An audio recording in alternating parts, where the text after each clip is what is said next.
Teka. Hindi siya Amerikana, hindi rin siya Koreana, hindi isang Britanya, hindi rin taga Kenya. Siya ay Pilipina na isang morena, pwede ring mistisa, nakakagayuma.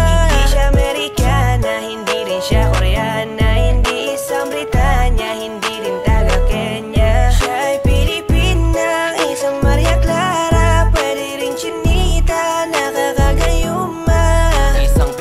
Na perpekto ang pagkahulma. Sa kanyang kagandahan di ka na magtataka. Malusog na puno at sagana ang mga bunga. Kaya pag nakita mo talagang ikaw ay madadala. Kaya bigla nabuo na talaga ang aking mundo. Kasi na sila yan ang pangarap ko. Binibini mahiwaga makina ka pa sa tala, talagang hindi ka maalis sa isip ko. Napakasaya pag siya na ang naging regalo. Isasama ko na siya sa aking mga plano. Hanggang sa makasakay kami sa eroplano. Kaya dapat ito siya sa piling ko. Dadalhin ka sa